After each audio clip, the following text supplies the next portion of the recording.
दोस्तों, महाराष्ट्र में इस वक्त भाषा की राजनीति हो रही है। भाषा के नाम पर, मराठी भाषा को प्रोटेक्ट करने पर नाम पर कई बार लोगों के साथ मारपीट की जा रही है, जिनके कई वीडियोस इस वक्त सामने आ रहे हैं और अब ये विवाद दिन ब दिन और बढ़ता ही जा रहा है। इसको लेकर अब बिहार से राज ठाकरे को संदेश गया है। राज ठाकरे को खुलेआम चुनौती दी गई है और ये चुनौती पूर्णिया के सांसद पप्पू यादव ने दी है। क्यों दी है, बताएंगे आपको पूरा मामला क्या है। दोस्तों, दरअसल बीते कुछ दिनों से महाराष्ट्र में भाषा को लेकर राजनीति काफी तेज हो गई है। एमएनएस, जो कि राज ठाकरे जिस पार्टी के प्रमुख हैं, एमएनएस महाराष्ट्र नवनिर्माण पार्टी, उसके जो प्रमुख हैं राज ठाकरे, उनकी पार्टी के लोग कई बार लोगों के बीच जा रहे हैं जो रेडी पटरी वाले हैं, और इनमें कई ज्यादा लोग यूपी और बिहार के रहने वाले हैं। इन लोगों के पास जाकर महाराष्ट्र में मराठी भाषा ना बोलने का दबाव बनाया जाता है, उनके साथ मारपीट की जाती है, अभद्रता की जाती है।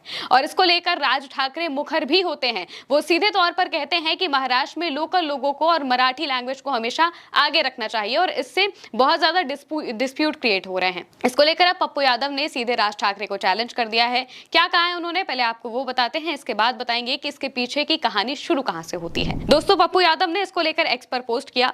वो लिखते हैं, महाराष्ट्र में हिंदी भाषियों पर राज ठाकरे के लोग हमला कर रहे हैं। मैंने राज ठाकरे को चैलेंज किया है, वो ये गुंडागर्दी बंद करे, अन्यथा मैं मुंबई आकर उनकी सारी हेकड़ी निकाल दूंगा। आज प्रेस कॉन्फ्रेंस में गलती से उद्धव ठाकरे जी का नाम ले लिया है। मैं उनका दिल से सम्मान करता हूं। राज ठाकरे बीजेपी के इशारे पर जो गुंडाई कर रहे हैं वो नहीं चलने देंगे। हर प्रदेश की क्षेत्रीयता का सम्मान है, पर उसके नाम पर हमारे बिहार के लोगों पर वार करेगा तो उसकी चूल्हे हिला देंगे। ये बात पप्पू यादव ने अपने एक्स पोस्ट पर लिखी। पूर्णिया से सांसद पप्पू यादव कहते हैं कि बिहार के लोगों के साथ जो इस तरह की चीजें हो रही हैं महाराष्ट्र में, वो सीधे तौर पर एमएनएस की गुंडागर्दी को दिखा रही है और हम ऐसा बर्दाश्त बिल्कुल भी नहीं करेंगे। अगर इस तरह की चीजें होंगी तो वो महाराष्ट्र में आकर राज ठाकरे की हेकड़ी निकाल देंगे।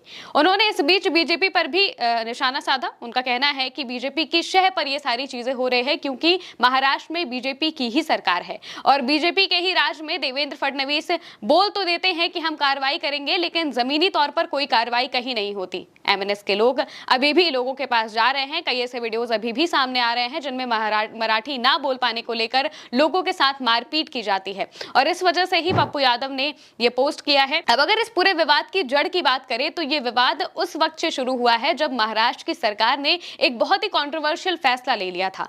महाराष्ट्र की सरकार ने महाराष्ट्र में 3 लैंग्वेज पॉलिसी लागू करने की बात कही थी, जिसमें 3 लैंग्वेज मैंडेटरी थी और उसमें हिंदी भी शामिल किया गया था। यानी कि हिंदी भाषा को कक्षा 1 से ही पढ़ना, लिखना, बोलना, ये समझना, उस पे इंपोजिशन किया जा रहा था और इसी वजह से राज ठाकरे समेत उद्धव ठाकरे और कई महाराष्ट्र की जो रीजनल पार्टियां हैं वो इसके खिलाफ उतर आई थी। उनका सीधे तौर पर यह कहना था कि कक्षा 1